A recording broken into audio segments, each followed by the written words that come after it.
Erectile dysfunction is a common condition that has many and varied causes. A lot of people attribute aging or the aging process to the onset of erectile dysfunction. And it is true that as patients get older, we do see a higher incidence of erectile dysfunction. Patients in their 40s may have approximately 40% risk of having erectile dysfunction at some point in your 40s, whereas a man in his 70s, that risk goes up to closer to 70%. There are many factors that contribute to the deterioration in erections as men may get older. Some of these factors include the onset of certain medical conditions such as high blood pressure, diabetes, atherosclerosis, obesity, lack of exercise, increased stress in your life due to increased workloads and things like that. So these are all factors that contribute. Also, you should be aware that as you get older, it's a normal phenomenon that testosterone levels will actually decrease as you age. Though low testosterone may not actually be a causative factor for erectile dysfunction, it certainly plays a role because by having low testosterone levels, that can reduce your libido or your desire for sexual activity. It can sometimes be related to erectile dysfunction as well. So all of these factors are contributing to the process of having deterioration in erections as you get older. So age is certainly a prominent factor to consider when talking about causes of erectile dysfunction. If you suffer from erectile dysfunction, then it's important to understand what some of the causes related to your lifestyle may be that could be contributing to these problems. If you speak to your physician about your problem of erectile dysfunction, then we will commonly ask you questions related to your medical history, use of medications, and use of illicit substances, including the use of alcohol. Alcohol is a known depressant to your body and can often contribute to erection problems. It makes it more difficult to not only have erections, but can make it harder to sustain erections and can affect the sexual experience. So, especially if you are a heavy alcohol user, you may want to get counseling on stopping the use of alcohol or join community programs like Alcoholics Anonymous to help you with your alcohol addiction. Even the social use of alcohol sometimes can affect your ability to have erections. And just be aware that even one or two drinks may impair your sexual experience or impair your ability to have erections. Alcohol is a common cause of erectile dysfunction that you should certainly be aware of. When we talk about treatment for erectile dysfunction, there are many different options. There's medications that can be taken, which may include FDA-approved medications such as Viagra, Cialis, or Levitra. There's injection therapy to the penis where various compounds can be injected directly into the penis. There's also use of devices such as vacuum devices to act as an aid to facilitate erections. There are what we call suppositories, pills that can be inserted into the urethra that deliver medications directly to the penile tissues. All these would be considered conventional, FDA-approved therapies for erectile dysfunction. There's a category of therapies which we would put into the category of alternative medications or alternative meds, and these may include herbal supplements, various products that you can find on the market. With regard to some of these treatments, they may be effective. However, there should be some caution when utilizing any of these particular compounds. There are some products which have been shown to be effective and may facilitate erections and probably are safe in the short term, but we don't have significant studies to evaluate their efficacy or safety in the long term. These include things like DHEA, L-arginine, ginseng. So these are herbal products that sometimes can help with erectile function. There's a product called yohimbine, which is a naturally occurring substance, which also can help with erections. However, this particular product has the possible side effect of low blood pressure, dizziness, fainting. So it probably should not be used, as the safety of the medication is not determined. There are other products on the market which you will see being marketed as herbal Viagra.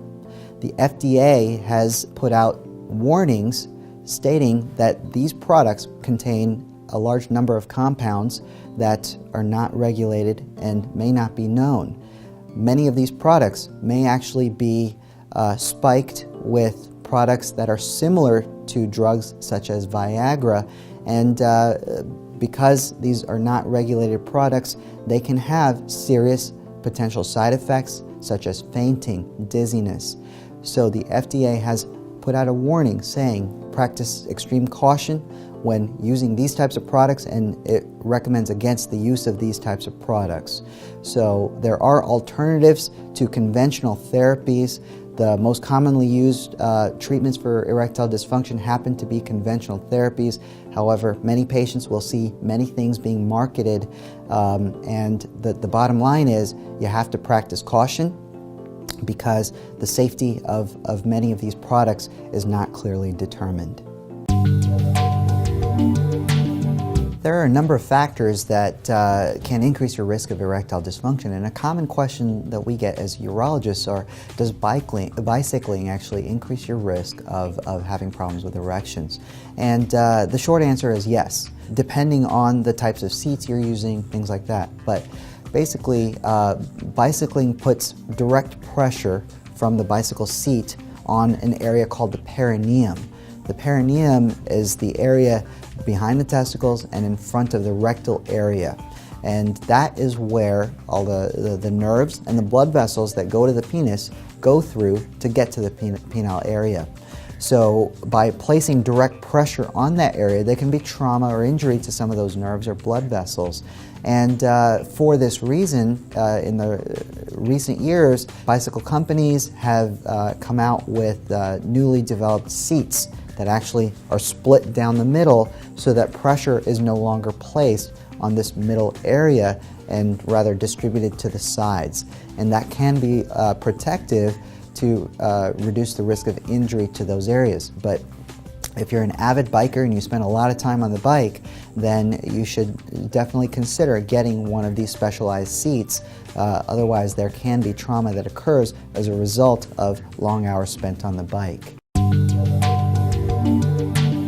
Cialis is a medication that's commonly prescribed for erectile dysfunction.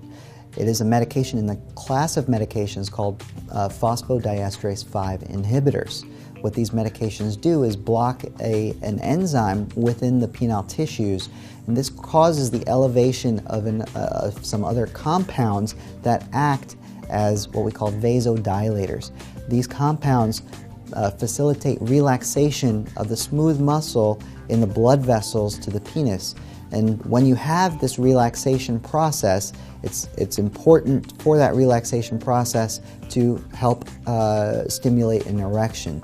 So the relaxation of the smooth muscles of these blood vessels then leads to increased blood flow into the penile tissues and can then facilitate an erection. Taking the medication itself will not cause an erection, but it will help to not only give you a firmer erection, but will help to also sustain an erection for a longer period of time. The difference between Cialis and several other medications in the same category is that Cialis lasts in your system longer. It takes approximately 36 hours for the medication to be cleared out of your system. So if you take one dose of Cialis, then technically you should not take another dose for several days. Otherwise, you can have serious side effects from buildup of the product in your body. The benefit to this pharmacologic effect is that if you take a pill tonight, then in theory, the pill should still be active in your system tomorrow night, so that you don't have to take the pill again the next day. Cialis has also recently come out with a daily version of the pill.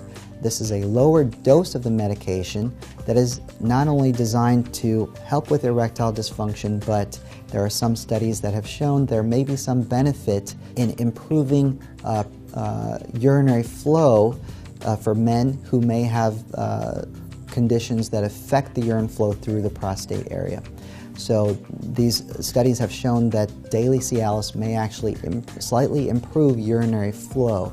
So there may be some benefit to daily Cialis for not only patients with erectile dysfunction, but men who may have some mild prostate-related symptoms such as slowing of the urinary stream, going to the bathroom more often, waking up at nighttime to go, things like that. And it's a common correlation that men with prostate issues may be more likely to also have erectile dysfunction. So the daily version of Cialis may benefit some of those men. The advantage of the daily version is that, again, you do not have to necessarily take it 30 minutes prior to sexual activity, such as the on-demand Cialis, which is taken approximately 30 minutes prior to sexual activity. So with the daily version, then, you take the pill once a day, just like you would take a baby aspirin daily. And in theory, then, you are prepared for sexual activity at any given time.